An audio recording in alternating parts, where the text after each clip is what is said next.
While others are still taking their seats, I want to thank our first panel for such a wonderful and engaging discussion.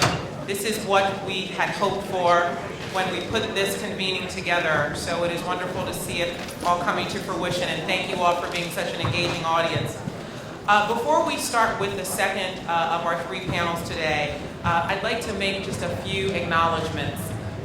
We have several Brennan Center board members who have joined us today, and I want to make sure that we acknowledge them for all of their support and dedication and for being here today. I know that I just said hello to our former board member, New York City's Corporation Counsel, Zachary Carter, who is here with us today. Thank you for joining us.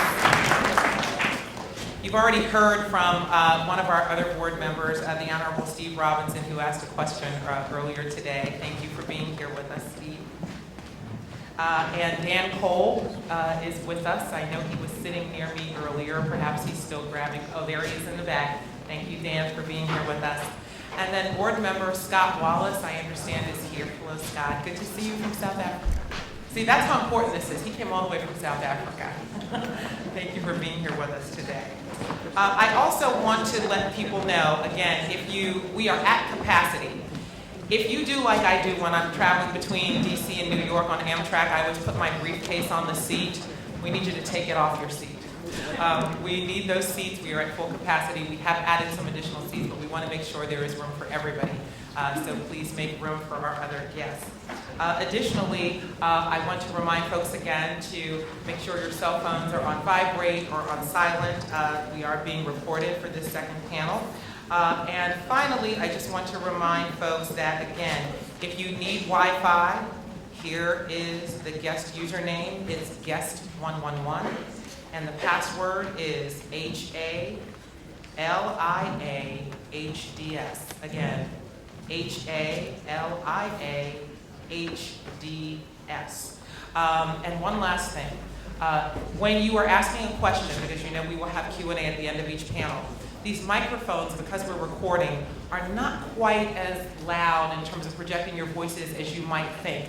So please speak directly into the microphone as clearly and concisely as you can. We want to make sure that we get all of your wonderful questions. With that, I will turn it over to our board member, Jim Johnson, who will take it away with panel number 2.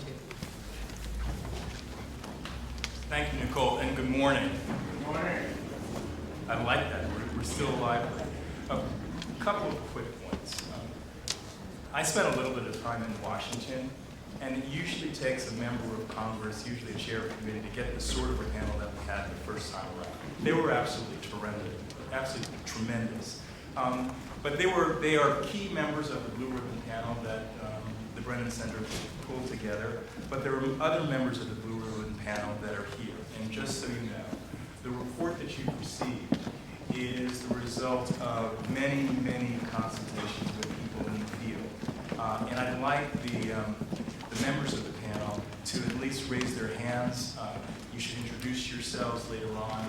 There's such a ferment of ideas around here, and these are some of the men. We have been, I guess, chromosomally challenged in this group. But these are some of the men that have been instrumental in pulling the ideas. So if the Blue Ribbon panel members that are in the audience that weren't on this panel could raise their hands. I see Zach Carter, and Wong is over there, Bill. Thank you very much. This next panel proceeds from the premise that we really don't have one criminal justice system, and the response to the issues of the overuse of incarceration go beyond federal concerns, but that each state has its own system, and then subsidiary systems within each state. What we are going to talk about are responses at the state level, at the local level, to the issues of the overuse of incarceration to solve criminal justice problems and to deal with violence within the communities. The panel that we have is missing one member who was advertised, Kat Lanier. We have really worked hard to make sure that we have people that are actively engaged in law enforcement, and Chief Lanier was actually on the Acela this morning and was pulled off to deal with pending issues in DC. But we have with us, moving from the left to the right, geographically, that is, and perhaps otherwise. Doug Gansler, who is the Attorney General of Maryland. He is a former state's attorney in Montgomery County. He's the former president of the National Association of Attorneys General. Next to him is Jeff Tsai, who is the Special Assistant Attorney General in the Office of Attorney General Kamala Harris of California. Jeff oversees criminal law policy as a Special Assistant to the Attorney General in California. Next to Jeff is Cyrus Vance, who is the District Attorney. All of us know him from Manhattan, know him well, here in Manhattan. And moving next, we have Anthony Bax, who is the Commissioner of the Baltimore Police Department, and he has joined us today. And finally, to my immediate left, we have David Keene, who is a founding member, Right on Crime. He is the former president of the National Rifle Association, former chair of the American Conservative Union, and a board member of the Constitution Project. The way this morning's next events will proceed is as follows. Each of the members of the panel will have a few minutes to discuss issues of key importance to them. And then we will move through some significant things. And when I say a few minutes, I have one actually personal attribute that is relevant. And it's not the fact that I was an assistant U.S. attorney or served in law enforcement. I'm the grandson of a Pentecostal preacher. And I have a very good sense of when people start to warm to their text, which means that they could go a little bit longer than they. And so I will exercise those instincts as we move forward. But each panelist will have a few moments to talk, and then we'll talk about community engagement. We will discuss issues related to return and reentry. We will discuss issues of fairness through the operation of the criminal justice system, and how many of the panelists have employed strategies to root out bias and put in systems to ensure that justice is clearly administered firmly, but also fairly. And with that, I will start with Mr. Keene.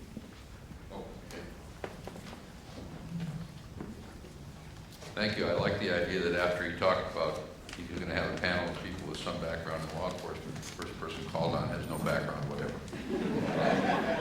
I know there are some members of the NRA that say differently. I find the first panel to be a really relevant introduction to this panel because it hit upon the kinds of problems that we all face in trying to deal with criminal justice issues in the public sphere. As Jim indicated, I'm on the board of the Constitution Project, which is a bipartisan, cross-ideological organization that works on issues of this sort, as well as a founding member of Right on Crime.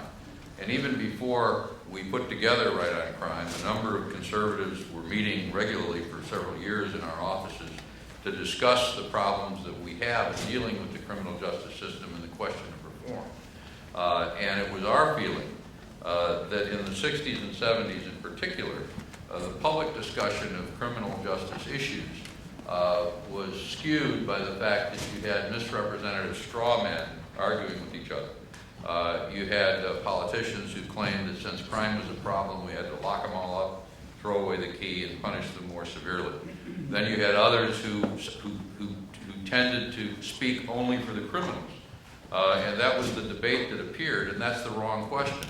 The question as you approach criminal justice issues was as stated as well as anyone has by Paul Fishman in the earlier panel, in which he said the mission of U.S. attorneys, and indeed the mission of the system, is to provide for a safe civil society.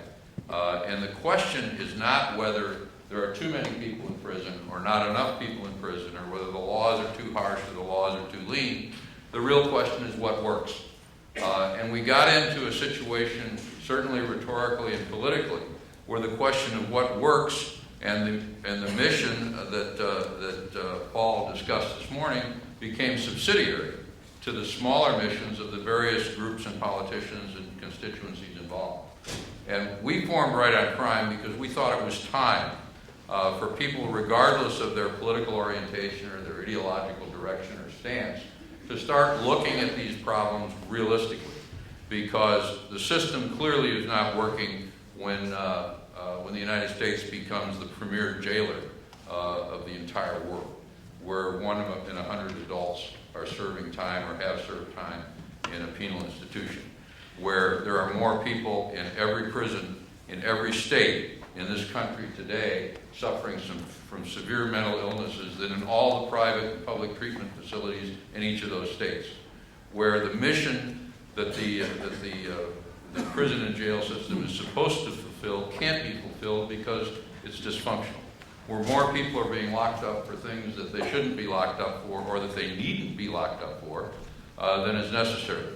Pat Nolan, who was with the Prison Fellowship, and Mark Early is here today, former president of the Prison Fellowship, and when he was there, he liked to talk about the fact that today we lock people up because we're mad at them, when we should be reserving prison space and jail space for people we're afraid of. There are obviously people who have committed crimes and who are dangerous enough that they need to be kept away from the rest of society. But what we've done is we've allowed our dedication to locking people up for political reasons to overwhelm the prison system. The 1994 crime bill unlocked the gates and poured federal money into prison construction, and as was said in the Field of Dreams, build it and they will come. They built the prisons and the prosecutors filled them up. I have to say one thing, that in trying to get real prison reform through, and we've done most of our work at the state level, as I'm sure Doug knows, we've had great success working with Democrats, Republicans, conservatives, and liberals, and with governors who are concerned about two things. One, the way their systems are working or not working, and the cost of those systems. In many, many states, the cost of the prison system is greater than the cost of the public education system, and they both work just about as well, but maybe a reallocation of resources might be in order. And I have to say that the historic constituencies still exist. I mean, it's incredible to me. This was a great group of U.S. attorneys that you had and prosecutors in the first panel, but I hesitate to think that they're representative, because in every state, and even in dealing with federal reform, the prosecutorial community is one of the greatest resistance to doing anything for a variety of reasons. One, they believe in their mission, but secondly, they're managing to try to force people through a system that doesn't work. And so they want all of these sentences so they can force people not to go to trial. And as you know, most people don't go to trial. And Lord knows how many of those people have accepted deals because of the consequences or the inadequate defense available to them because of the sentencing rules that we have or that they can be subjected to. So we got involved because we wanted to make sure that the question of what works and what doesn't work, and what's humane and what isn't humane, had to be discussed in terms of that, rather than in terms of where one stands on the political spectrum or what one can do to advance his or her career as a prosecutor or politician or whatever. We go, and I'm going to quit because he can see me getting warm to the subject and it's dangerous. But, you know, somebody referred this morning to Ed Meese, former Attorney General, who's been very concerned about over-criminalization, as we call it, in the federal system, where there are thousands of ways that you can end up in a federal prison if somebody wants to put you there. And I remember our first meeting, and there was a former congressman there, and I said, you know, everything has become a federal crime. And I always used to say that the poster child for that is carjacking. Carjacking is illegal anyway, you know. And I said, why did that need to be a separate federal crime? And the poor guy lowered his head and shook it. He said, it made a great press release. And that's why a lot of things are federal crimes today, because they make great press releases for congressmen and for senators when something happens that gets their attention. So we need to look, everybody, from all sides of the spectrum, those involved in law enforcement, those in the prosecutorial community, and those interested in the issue, need to look not at punishing people or freeing people or this or that, but need to look at what works. And the fact is that over-incarceration does not work. Thank you. Commissioner Keene, you can actually pick up that theme of, Actually, I'm the gun guy. I'm sorry, Commissioner Dax. This is what we call a battlefield promotion. If you could pick up the theme about what works in the field. Well, that's very interesting. Excuse me for being loud as I adjust. I have to thank Bill Bratton, my good friend, for allowing me to come into his territory without a visa, so I appreciate that on his part. And then my good friend Kathleen Lanier left me as the only police official to answer any of these questions or take shots, so I'm going to reach out to her, both of them. Very quickly, I think the theme is extremely correct, is what works. You know, when I was thinking about coming on this panel, I wondered what I could offer. I've been doing this job in policing pretty close to almost 35 years. And I started in the 1980s, early 1980s, and I saw a lot of different things happen. I always ask the question, why? And then how does that why project us into the future? Because what I can guarantee you is that when crime increases right now, we're seeing a decrease overall in cities throughout the United States. When crime increases, much like we had terrorism that took place in this great, wonderful city, the public says respond. And I'm going to talk a little bit about that and what works and how those two things are going to play together, because as we walk forward as a civilized nation and we have these conversations, I'm going to get pressure one day when the crime rate goes up and someone's going to say, do something about it now. If you don't, I will replace you. And then somebody else will step into that position to find out how to resolve that issue and to address that issue. And then when things calm down, then we become civil and we have very deep-rooted and intelligent academic conversations. You know, in the city of Baltimore, we continue to focus on, and I am pushing, I've been in Baltimore for 2 years, and this is the third city I've been in charge of. I come from the West Coast. I was born in D.C., but family moved at an early age to the West Coast. And the only reason I'm sharing that with you is because I grew up in South Central Los Angeles. Very poor kid, came from a neighborhood where gangs that we know them today, traditional gangs, started in my neighborhoods. Gangs like the Crips and the Bloods and Black Guerrilla Family and all these types of things started in the neighborhoods where I grew up. And I share with people and see if they can connect with me, because I share with the community.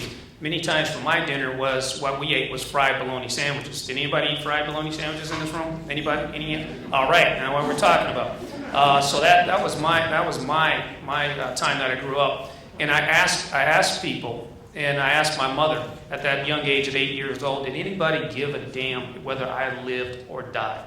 Did anybody care if I survived as a little black kid growing up in South Central Los Angeles? And did anybody understand my hopes, my dreams, my aspirations?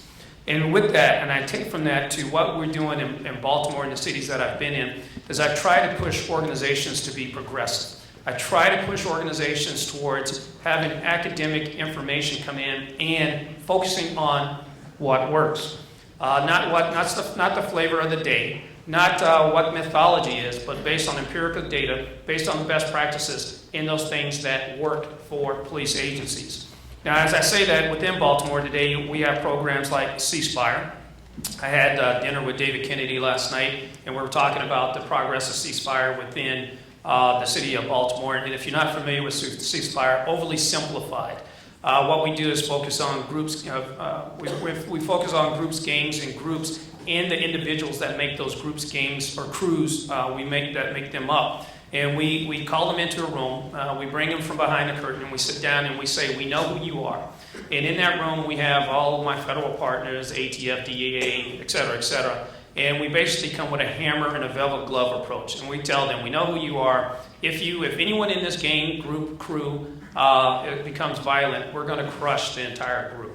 But what we really want you to do is step over to the velvet glove side, where we have wraparound services that we can support you, get you out of the life, and help you to move on and have a fruitful environment." That's oversimplified with what Ceasefire is. And it has worked, and it is working in 65 other cities in locations from New Orleans to Chicago, to Camden to Newark. So it's in different places, and we have brought it to Baltimore, had it in Oakland also. So we have Ceasefire. We're also focusing on violent repeat offenders, VROs for us. So we're not focusing on mass incarceration, and we're not arresting neighborhoods. And the good thing about Ceasefire, it also focuses on the most violent, the people who are doing exacerbating problems by violence out there in our community. Our violent repeat offender program focuses on the individual, not the community, not the mass of minority kids out there. We're focusing on those people that we know for a fact are killing other human beings and trying to take them from out of our communities. We also focus on groups, we focus on gangs, and we focus on crews, because those are a lot of different things. Gangs, as a definition, can be the Bloods, the Crips, etc. And then you have groups that are come together from neighborhoods to come together to do criminal acts, and then you have crews, and those could be drug crews who are coming together to sell drugs as a whole. So we focus on all of these pieces and not on stopping young people as a whole. However, Baltimore has had a history of doing mass incarceration, and I would throw on the table that probably most police departments in the United States has had a recent history of mass incarceration. I'm going to go to that next. We're also focusing on legitimacy, which how I describe it for our city is that we jump up and down by the fact that we've had some of the lowest homicide rates in the history of the city at recent times, 197. Because Baltimore used to be closer to 400, so being down to 197 is a significant drop. And I applaud, and that was before I walked in. Not that I've had an impact on that, but I just say that. But I applaud the fact that we've gotten down to that 197, but if that community is no better than what it was before the 197, what do you have to cheer about? If you still have the poverty levels, if you still have the same vacant homes, if you still have the same impacts, that 8-year-old kid, their life is no better than what it was before the 197, what do you have to celebrate and to cheer yourself, to pat yourself on the back? So we're shifting in what we're doing, and what I want to move our law enforcement team away from is away from enforcement, because people always tell me, Tony, stay in your lane. Your job is doing policing, which is enforcement. And I'm trying to teach the city, and not only the city, but also my police officers, that our job is not just enforcement. Our job is the prevention of harm. And harm comes in a lot of different forms. So it's not just enforcement, because if you focus on just enforcement, your only tool to addressing a problem is arresting people, mass incarceration. When you're looking at addressing the issue by the prevention of harm, you're dealing with a lot of different things, and it crosses the lines, and you don't stay in your lane. You cross the line of recreation. You cross the line of economic development. You cross the line of poverty. You have a responsibility, because in many of these areas, you are the only point of government that these residents ever get to see. We also address reentry, and we have a reentry program. We're also internal with the police department addressing behavioral issues with our police officers, with Dr. Goff out of UCLA. Then I want to jump back, and then I'm going to finish because I get that body language, so I'm going to be very short. Bad body language is. Well, okay. So we have all these progressive issues that we're taking on. I've drafted a number of papers out of Harvard. The last one deals with double-blind sequential lineups with Matty DeLong here, Project Innocence out of New York, and Daryl Stevens, in addressing how politics pushes sometimes, and this is just one phase of the paper that we wrote, but politics pushes police chiefs sometimes to make an arrest, which pushes prosecutors to push it through, and then we end up arresting the wrong person. Then 30 years later, we find out we arrested the wrong person, and we're incarcerated. And so the paper, if you have a chance, pull that up. It's on John F. Kennedy School of Government out of Harvard. I'm not doing that as a marketing, but we're trying to answer and push some very difficult questions. Now, the point that I raised with this is when I was a street police officer in the 1980s, now Rocco King hit Southern California, and it hit it hard. And we had African-American men, young men dying left and right every single day. Brutal shootings that were taking place. People like me killing ourselves off left and right. And the community said, do something about it. They said, we don't want to hear talk. We don't want to hear rhetoric. Do something about it. Well, the only thing that we knew how to do, because there wasn't a lot of theories out there for us to do, community policing was starting, but people said, this is not a time for community policing. Do something about it. So we did. We arrested everyone that we possibly can, because we knew that was the only thing that we could do at that time, because there were no empirical data out there for us to do anything differently. What drives us today, whether we're talking about legitimacy, ceasefire, hotspot policing, and on, are based on theories coming out of academia. In 1980s, we didn't have that body of knowledge. In 1980s, we did what we could do to solve the problem, which led to mass incarceration. That has crippled communities that I came from. My point is this as I close. What we're going to do in the future needs to be based on empirical data. We need to have research that is done that we know that works and it works well, that we focus on the right thing to do. Thank you. Thank you.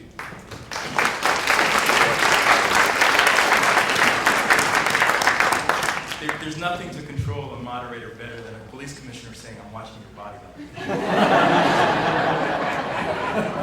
just when I grew up, that was a matter of concern. Thanks, Jim. Good morning, everybody, and good morning to the panel members. It's a pleasure and an honor to sit here with you and to listen to you. This panel, I think, is speaking directly to the group that deals with the largest number of people in our criminal justice system. My office alone handles 100,000 cases a year. Now, not all of those are large financial fraud cases, although many are. But we handle more criminal cases in a year in the Manhattan DA's office than the Department of Justice handles nationwide in a year. So when we're talking about where the Fourth, Fifth, and Sixth Amendment meets the road, it's in our state courthouses, with the help of our police departments and attorneys general. And so this group, I think, has a unique perspective on how to deal with criminal justice in the broadest sense and how our country is adapting to it. We're going to get back, I hope, with Jim to some more pointed issues about racial bias, which I look forward to. But let me just share in the few minutes I have about how our philosophy, I think my philosophy, addresses the question of who goes to jail and how we handle that. First and foremost, I think every prosecutor and every law enforcement official has come to understand that a crime prevented is better than one prosecuted. A crime prevented is better than an arrest made. And so, as the roles of DAs today have evolved and we've become smarter, I think our office, I look at, for example, I don't really measure our success in how many convictions we have, although obviously I want our office to win its cases. I really look at the role of the DA to be a partner with the police in, over the long term, driving crime down. That's how I measure our office's success. And in an effort to achieve successes, it is no longer just in the courtroom that we are going to be making an impact on driving crime down. Increasingly, the tools of the DA's office, and mine in particular, enable us to affect crime prevention in ways that I think are absolutely consistent with crime fighting. They're really one and the same. So I could talk at length about our enforcement actions, whether it's in the white collar area, gangs, domestic violence, and the like. But for this purposes, I'm going to leave the hard-charging prosecutor discussion and turn to strategies we use as a DA's office, ours now, in crime prevention. First and foremost, I think we realize that Manhattan and a lot of New York communities has a youth gang, gun, and violence issue. So part of that's going to be investigating and breaking up gangs. But I believe, and we've come to believe, that it is equally important for us to take our resources and our tools as a district attorney's office and invest them in the neighborhoods where we do our job. So, for example, when I started, within a couple months after starting, we realized that some of our gyms in some of the most high crime areas of Manhattan were closed on Friday and Saturday nights because there was no funding for it. And that actually was the case with the Police Athletic League, one of our blue ribbon organizations that deals with help to kids. So what we did was we simply took money that we got from drug forfeitures and we started to hire world-class trainers in basketball to begin with, who would provide a high quality training operation and build teamwork and leadership among kids to provide them, boys and girls, 12 to 18 years old, 5 to 9 p.m., Friday and Saturday nights, the days, hours, and group that is most at risk, and to provide for them through our office, working with what this girl Pro Hoops that we hired, world-class sports programming. We started with one gym in central Harlem. Now, 3 years later, we have 9 sites in Manhattan. We've serviced 3,800 kids who signed up for this. And my question is, why as a district attorney doing this kind of work. And the reason we do it, and I think the reason DAs do it all over the country, and the reason police commissioners also do it, is because we know this is a crime-fighting strategy. It is supporting the community's parents with what they want. They want their kids to be able to be somewhere safe and to do something productive in ways that sometimes city government just can't afford to do. Now, our office is very fortunate because we handle a large number of white-collar crimes, and we get some substantial dollars from those cases that we can invest in our communities. But that's where we are making our investment, and that's how our office now approaches this. Similarly, we have, I think it's one of the few immigrant affairs programs in the country for a DA's office, and our assistants and our community affairs people are constantly out in the various communities talking about how immigrants can protect themselves from immigration fraud, in colleges and school about how kids can keep themselves from getting in trouble with texting and on the internet, how seniors can protect themselves from being the victims of elder abuse. Again, this is not what makes a headline. You know, DA convicts rapist who goes to jail for 40 years. But what I think what it is doing is when we start to work en masse and the 5 counties of Manhattan start to work together and we start to work with the police department and we start working with the police departments up and down the coast, what we are doing is crime fighting. We are preventing crimes, we're protecting our neighborhoods, and I think that's the direction we're going to keep going. The news in New York, in closing on this, is not that bad, although there is always room for improvement. New York has dropped its state prison population from 71,000 to about 55,000 over the past 10 to 15 years. That's still a lot of people in jail. And absolutely, I think we can do more as prosecutors, as judges, as police officers in being far more intelligent about who we send into jail, and then have a responsibility while they're in there to give them opportunities so that when they come out, they can be successful in their communities as they re-enter. Because it makes no sense to send someone to jail and not provide some pathway for them to succeed when they get out. But that 15,000 person drop in population, I think, indicates we have been more selective. And New York State, of the top 10 states by population size, is actually 10th in terms of number of people it sends to jail out of 100,000. The highest, it may be California or Texas, is 656 people per 100,000. In New York, it's 257. So I leave you with this. I think the game is changing, the strategies are becoming more broad, and I think that is fantastic. And I think it's giving the communities what it needs and it wants. I think we're doing a lot of things right, but quite clearly, we in state government are actually the people who are having to deal with this issue of over-incarceration or incarceration, in my personal opinion.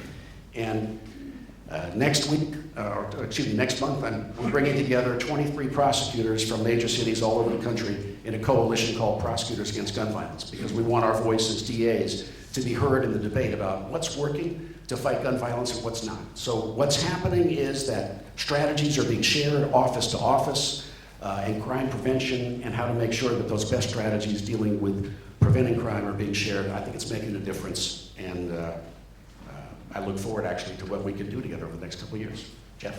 Cy, before we move over to Jeff, just one quick question.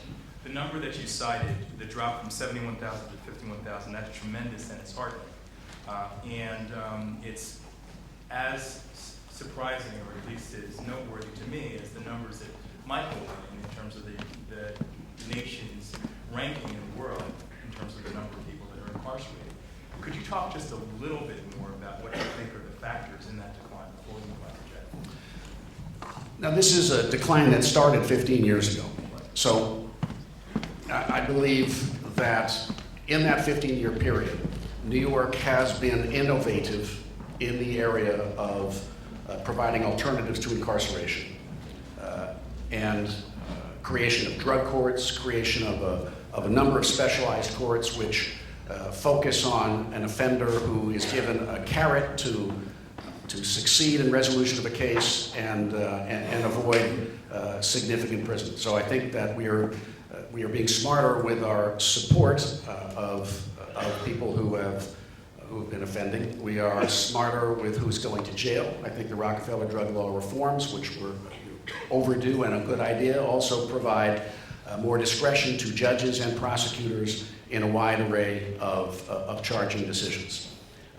By the way, New York State has among the broadest discretion given to judges in sentencing ranges than any state I know. I prosecuted on the West Coast I practiced on the West Coast for a number of years, and despite popular belief, New York State judges actually, compared to other states, have a huge range of options to use in many of the cases that they sentence. All those factors being smarter, feeling that we need to be smarter, feeling we need to be more judicious about eating up resources that relate to incarceration, community engagement, are helping us do our job in terms of community sanctions. I think those are some factors.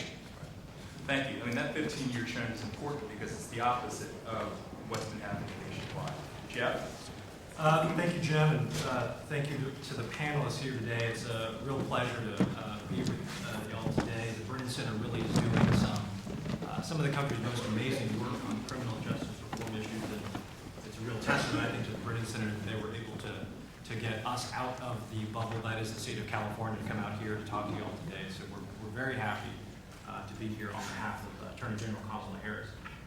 When we talk about issues related to criminal justice reform and problems and solutions in the criminal justice system, California in many ways is the alpha and omega of these issues. We have been confronting these problems and these issues for years, actually decades now. And there are also solutions that we've been implementing that I was going to talk to y'all a little bit about today, because I think it really symbolizes both where we've been but where we can go, and in many ways is emblematic of where the country has been and where it's going.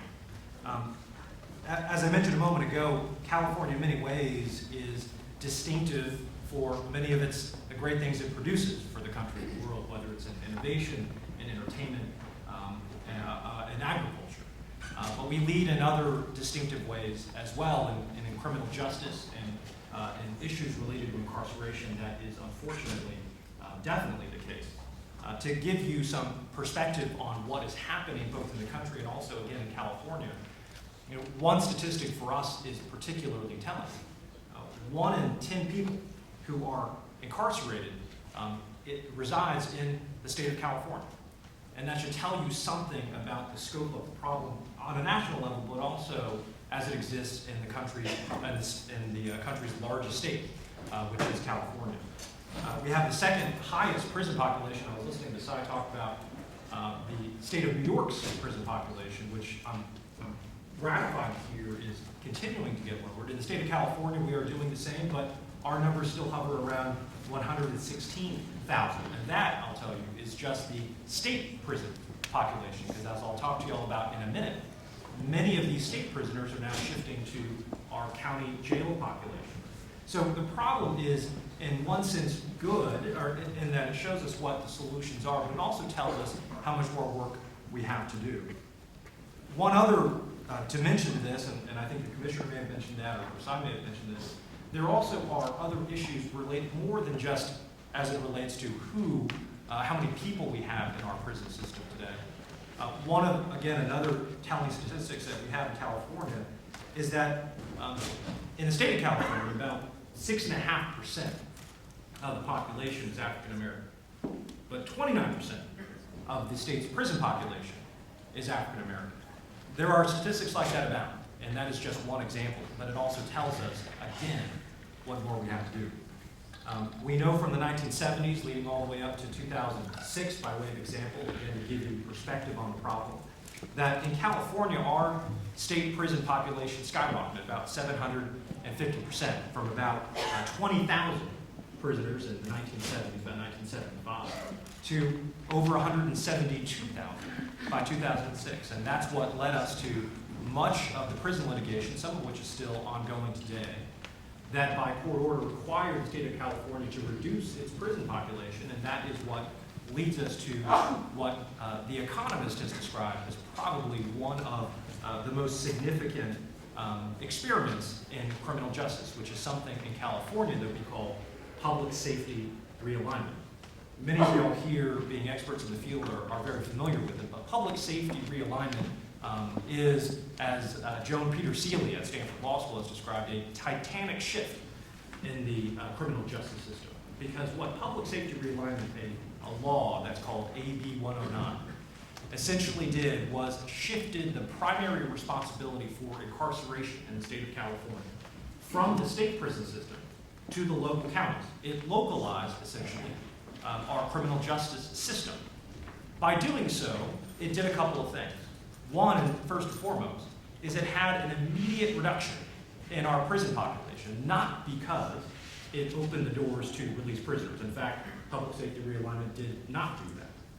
But it changed the issue of the source that led into the prison system. In other words, it was essentially the law equivalent of the spigot to the faucet or the hose.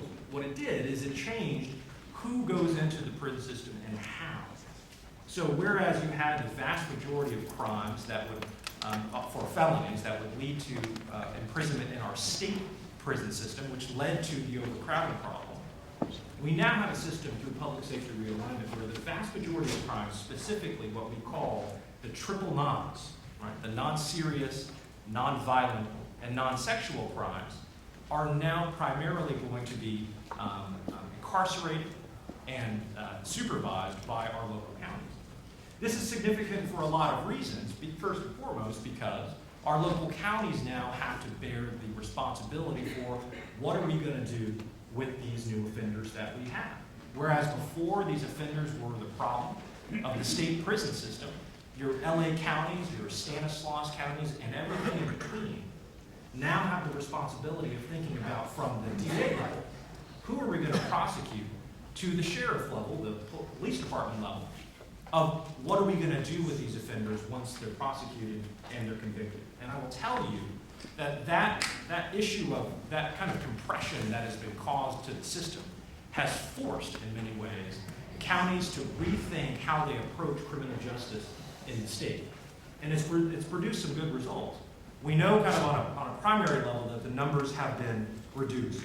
We know that now we have probably some of the greatest reductions in terms of input into the state prison system that we have seen since the 1980s. That is a positive step, and it shows what we've accomplished through public safety realignment. But what it's also presented in the state of California is a manner in which we've had to reapproach what we do when it comes to issues related to arrests, prosecutions, and then more important than that, what happens after the prosecution and after the conviction. So for the last set of comments I want to talk to you all about is what I think ultimately is the most important issue when we talk about the issue just generally of mass incarceration. Because it's not enough just to talk about how do we stop putting people into the system. There are some people who must be prosecuted. There are some people who must go to jail. The issue instead is what about preventing people from going to jail in the first place by making sure that if we're talking about people who've previously committed crimes, that they don't do it again. Because in the state of California, like unfortunately almost every state in the country, there is a significant issue when it comes to recidivism, which is the repeat offending by people who've been previously convicted of crimes.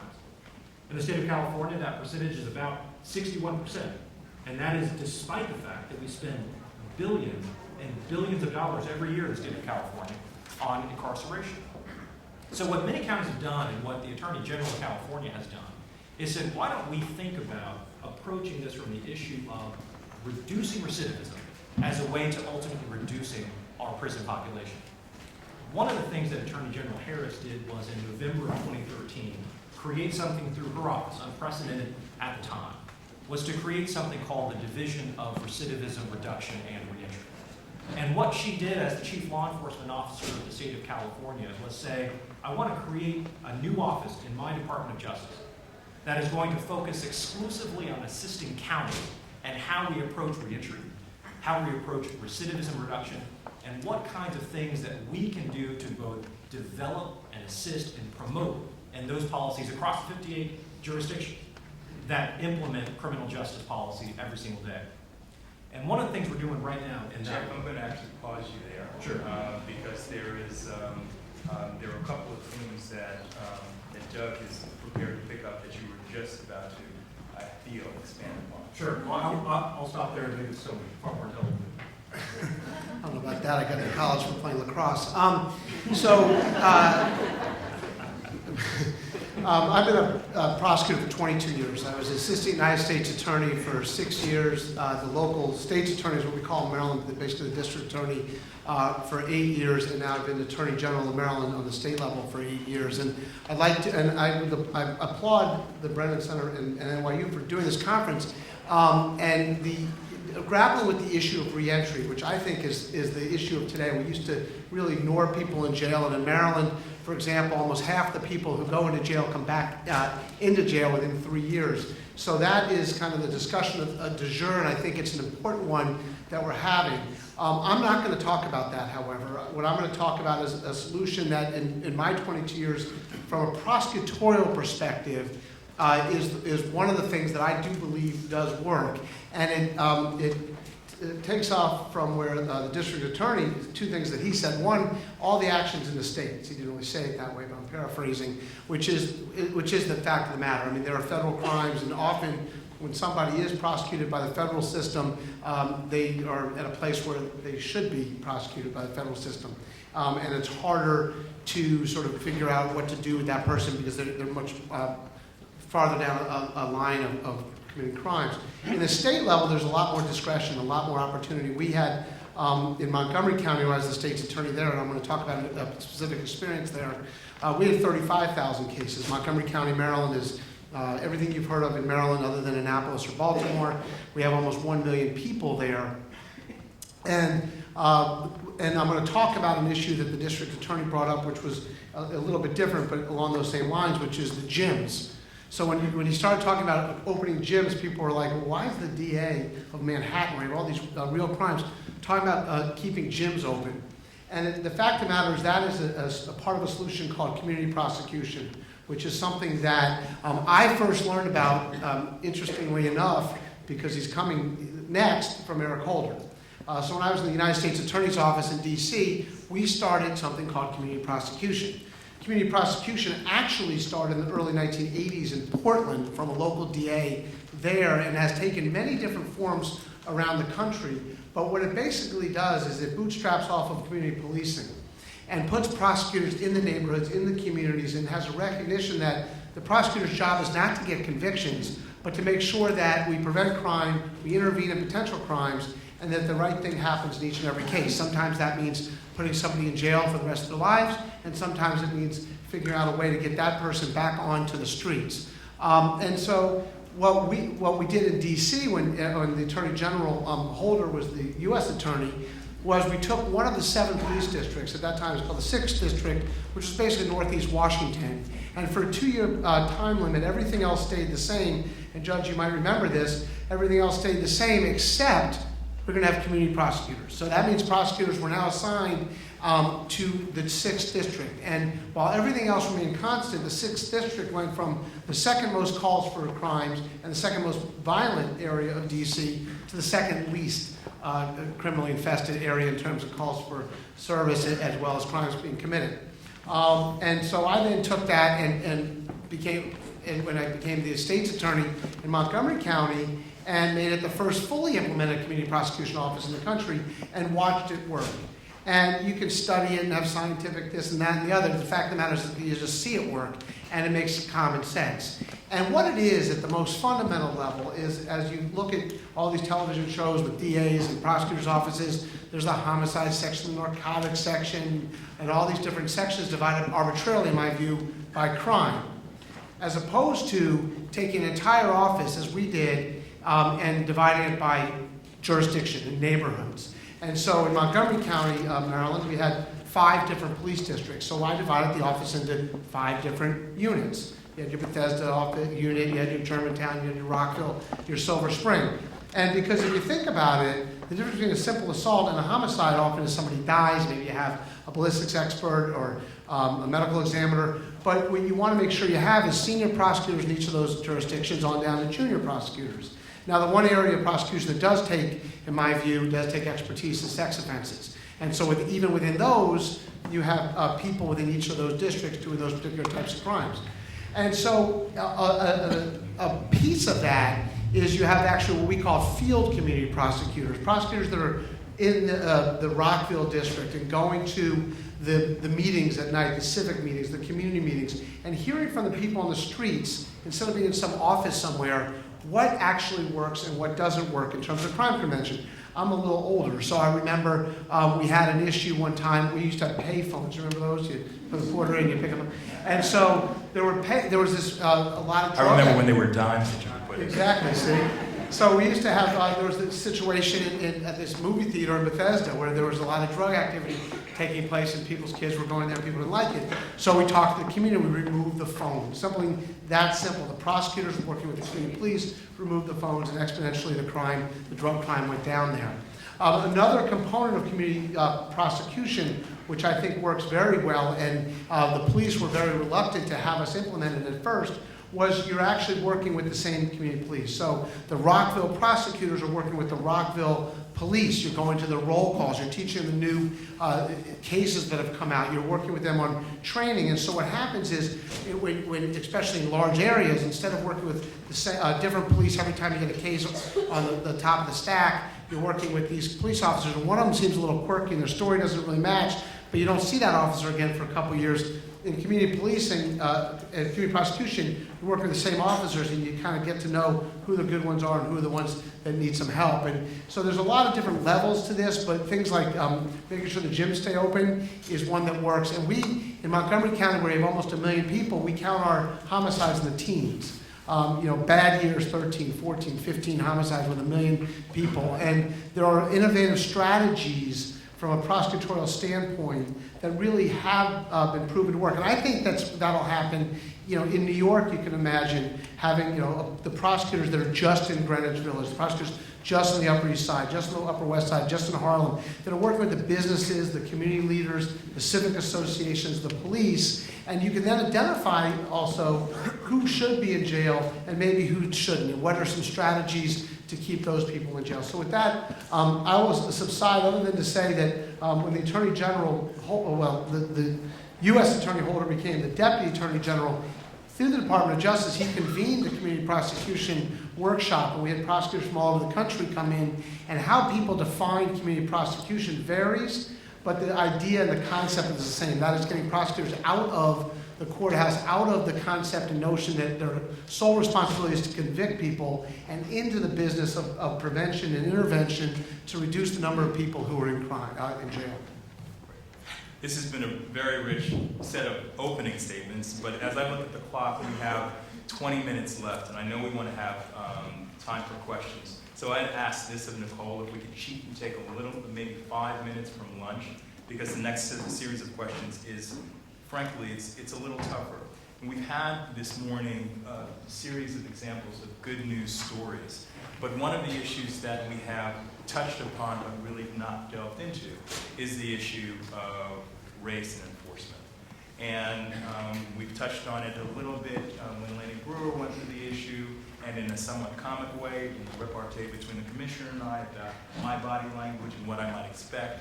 But it is a very, very tough issue within the city of New York and within law enforcement, and the relationship between black and brown communities and law enforcement nationwide.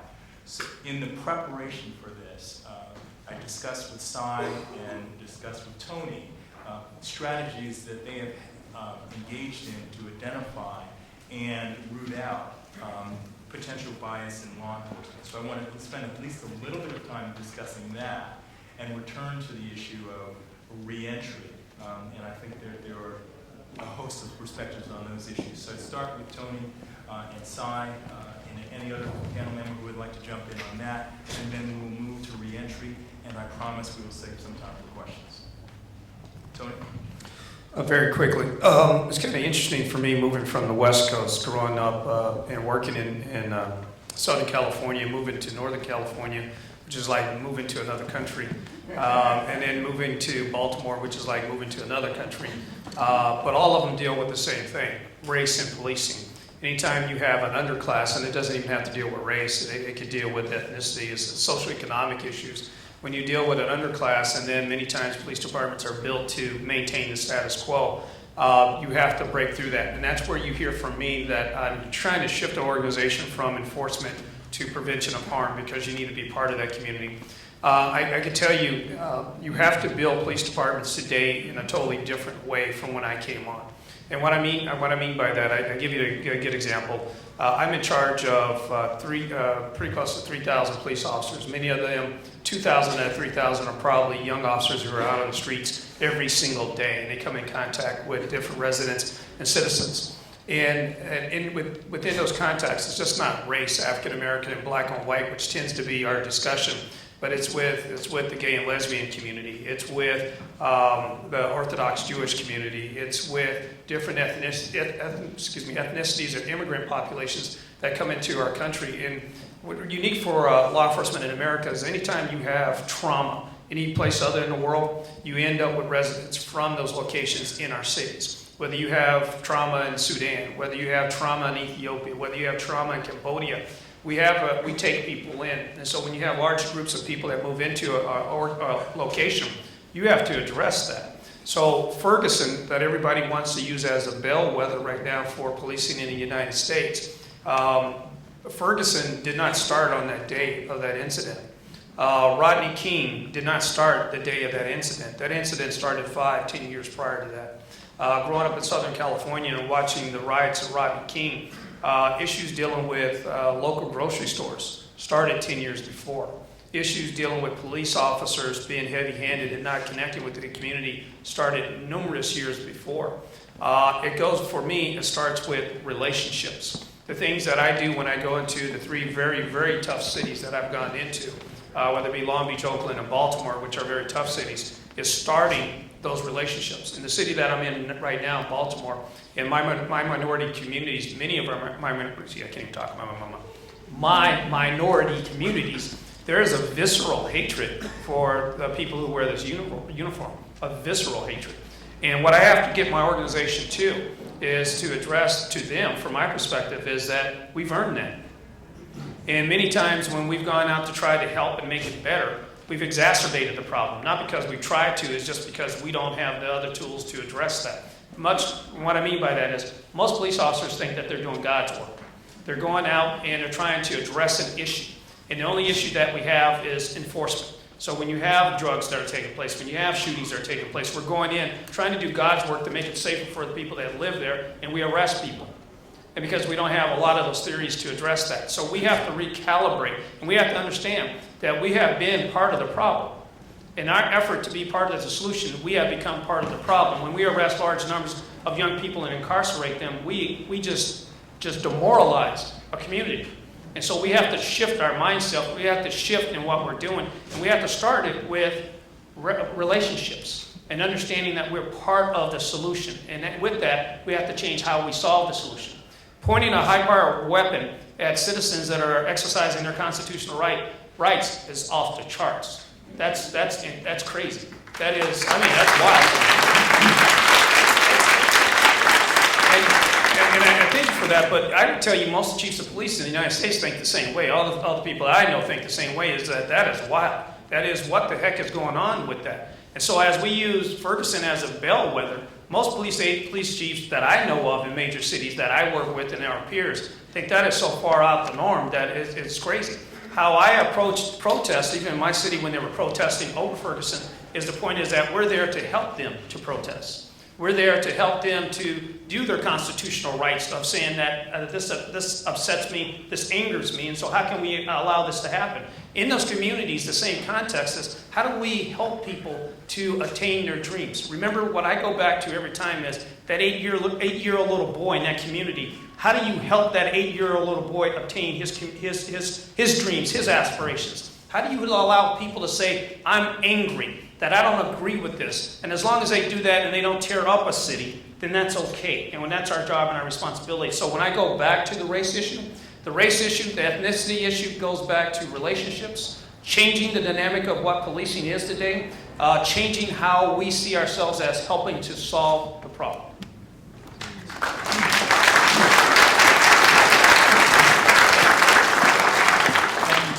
If you could shift perspective just a little bit. You've just completed or received a study from Bureau in which you for taking a look at prosecutorial decision.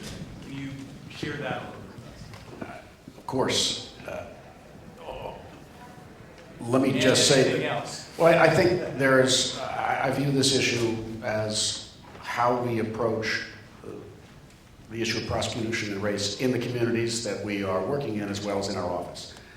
In terms of our approach to the communities, I think it is time for prosecutors, it is time for our office to be increasingly aggressive on making sure that people are not brought down for arrest and processing simply because they got picked up for a minor offense. This is something that I think we need to work with the police department about. But where I am going with this, and I hope the commissioner is also, is to essentially establish in the precincts criteria for minor offense, young man or woman. That case should be, if it meets certain criteria, should be diverted to community sanctions within the community as opposed to case processing, arrest, and coming downtown. And that way, I think we address the issue of wrongful behavior, but we do it in a way that respects the individuals that are being detained and giving them the best option to turn an unfortunate incident into a net positive. So outside the office, I think we're going to be changing what we're doing, and I hope to be working with the police department on that. Inside the office, as I was running for office, I was asked a number of questions. What did I think about this agency or about that agency, and relating to the issue of race? And I felt that it was incumbent upon me, as I commented upon other agencies, to understand whether we in the Manhattan DA's office had issues that we needed to address. So I commissioned Vera shortly after I came into office, essentially to do a racial bias review of the Manhattan DA's office. They started that in earnest in 2012. They issued a technical report and actually a report you could read and understand report about 2 months ago. And ultimately, I was pleased with Vera's conclusions. It confirmed what I believe to be so, that the lawyers in our office are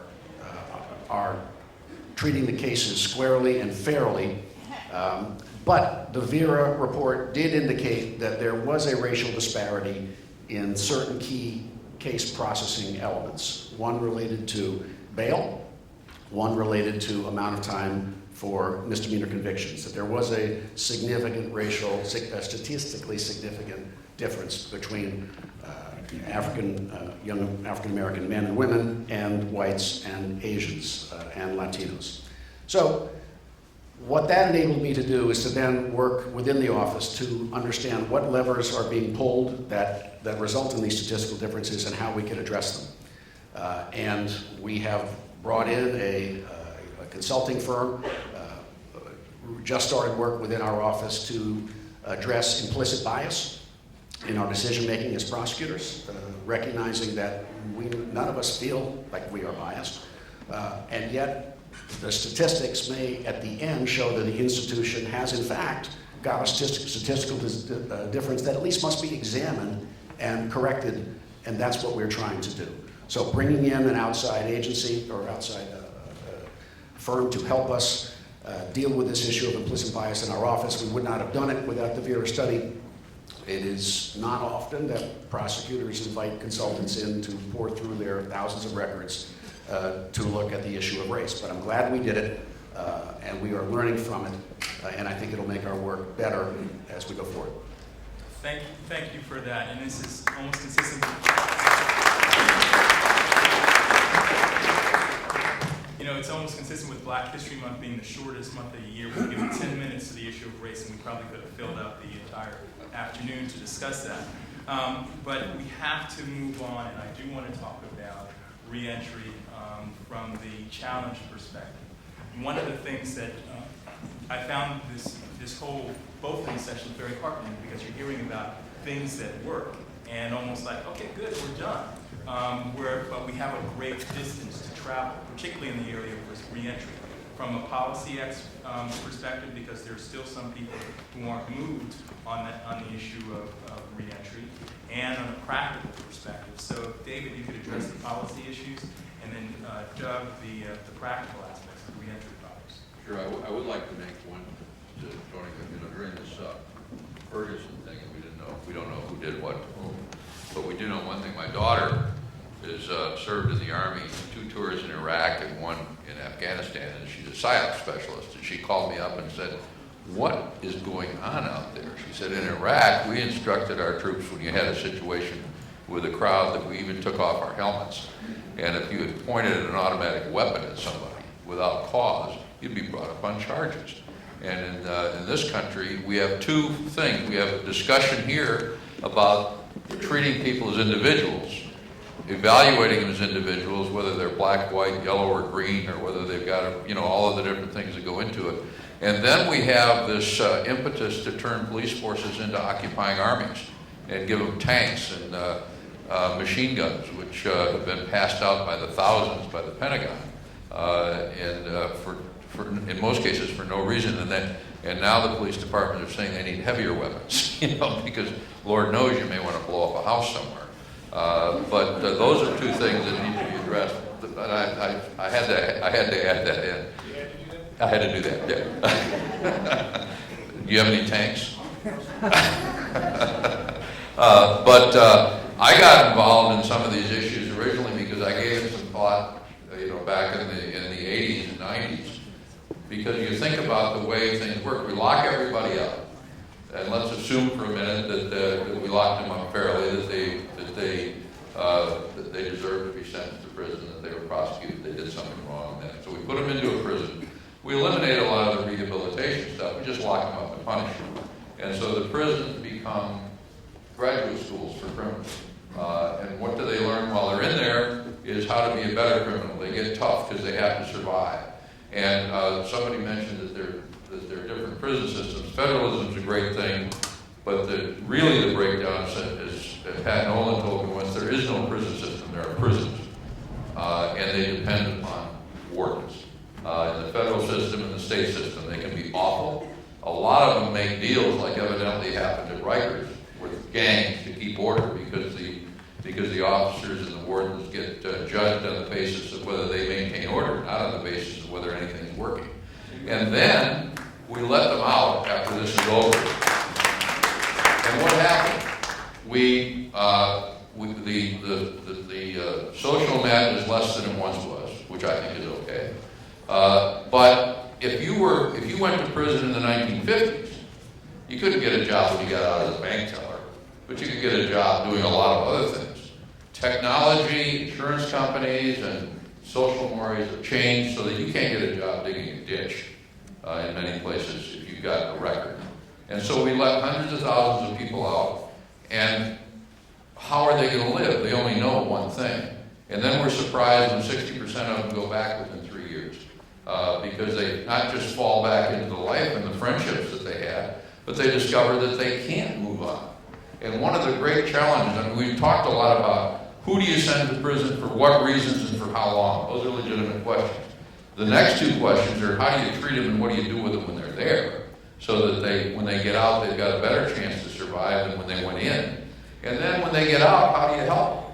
And that's a hard question. I remember the first time we addressed this, some of you may know Bob Woodson in Washington, who's a housing activist and the like, and we were talking about some of the different proposals you hear, and he said, wait a minute, you got to be careful that in these communities, the convicted felon who gets out doesn't have better opportunities than the person who never went to prison, because that doesn't send the right signal to the community either.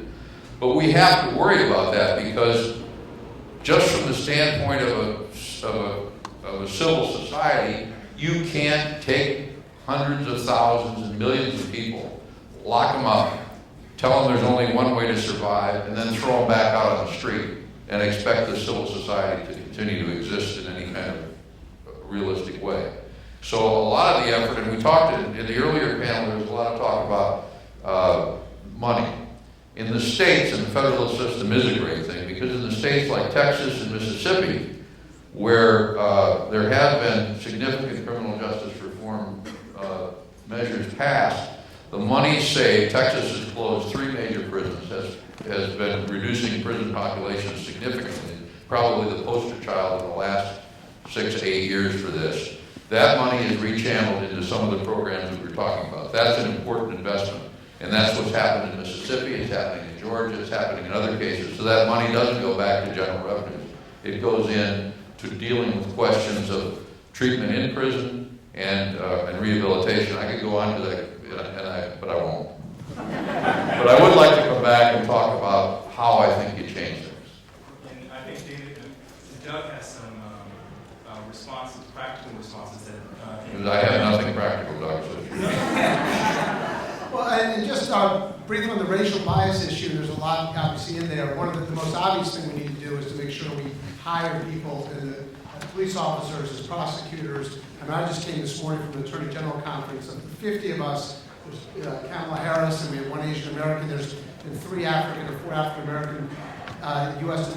Attorney General in the history of our country. So we need to make sure we have diversity within all law enforcement agencies. On the reentry piece, you know, there's a number of things. I had a symposium on this and brought all the experts together, and you know, it really calls down to a number of 3 different things. When you're coming out of jail, you need 3 things. You need a job opportunity, you need a place to stay, and you need somebody who cares about you, who's going to help you stay on the right and narrow, whoever that might be. And we can think of a lot of examples. There's a number of things we can do in a practical sense. Reentry centers. One is actually coming out of that symposium. The one thing I was ridiculed about, but since I'm leaving office, I'll go ahead and bring it up again because I think it's a great thing, which is we spend $32,000 a year incarcerating people in jail. For $50, you can give an inmate an Android, an iPad kind of device where they can actually learn. You know, there's all these online schooling opportunities. They can learn a trade. They can learn. They want to be an auto mechanic when they come out. They want to be a cook and culinary arts when they come out. They can get certified while they're in jail, so that when they come out and give them their $40, have a good day, they actually have a skill where they can go to a job. And then, of course, you have to give job employers a tax incentive to make sure they hire people that are coming out of jail. And then at least you're giving somebody a chance. And of course, well, we don't want people using porn and doing all this stuff. There's no expectation of privacy in jail. They can control what technologies you have access to. But that kind of thing, thinking differently about helping people. Look, this is a captive audience. They've committed a crime. You now have them in jail.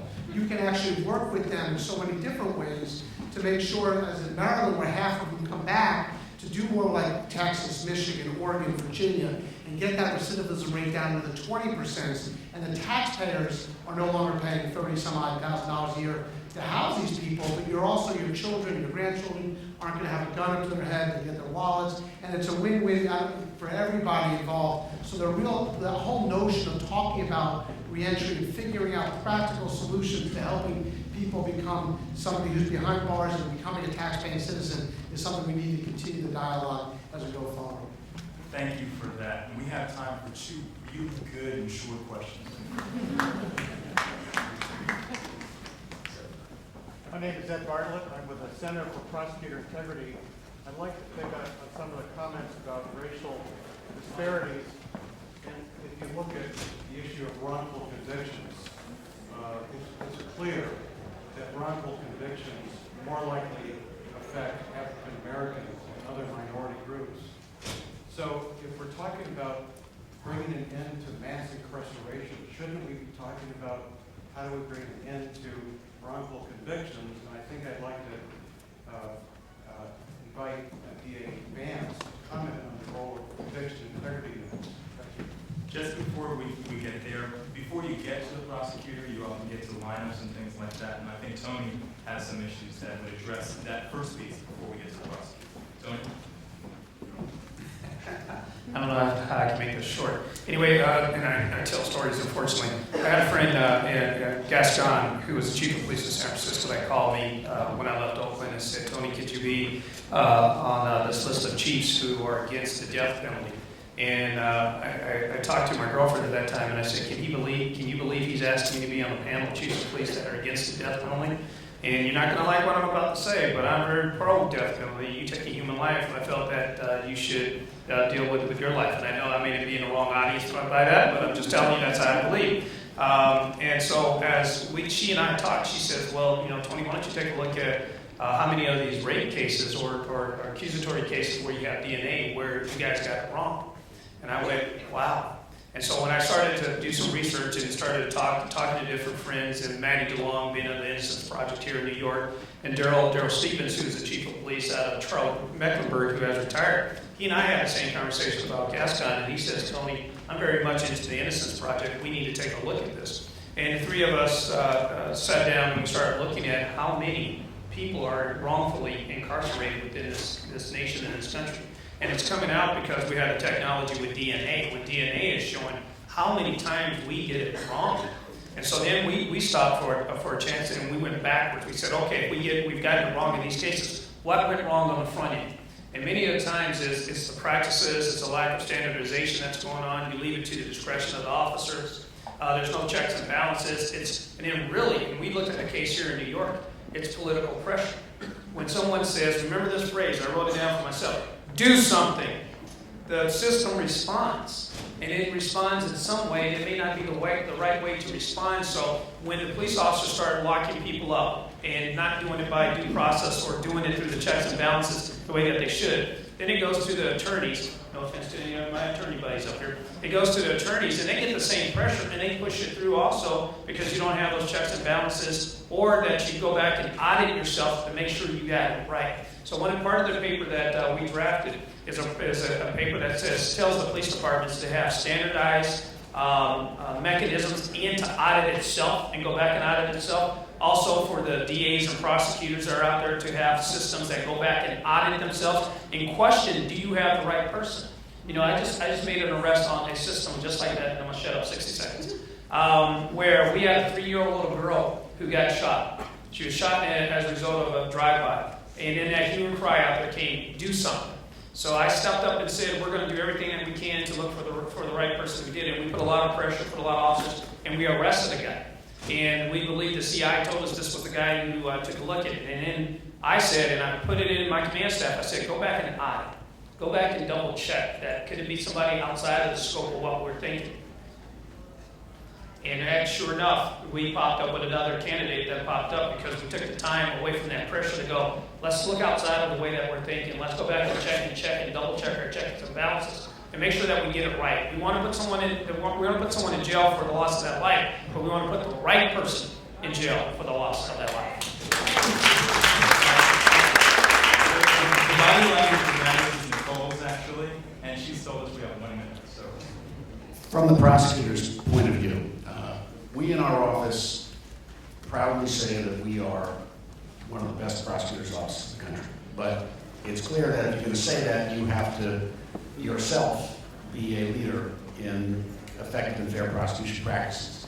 And there's no issue that is more concerning to prosecutors than the issue of wrongful convictions and the reality that we have come to understand that people have gone to jail who are not in fact guilty.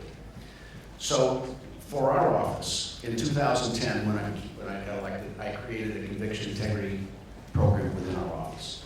I looked at Dallas, which was the only one other office out there at the time that had one that I knew about, and they are doing great work on reinvestigation using DNA. But to me, and I think I'm saying this the same as Tony, I was not satisfied with just having a reinvestigation unit, which we do have.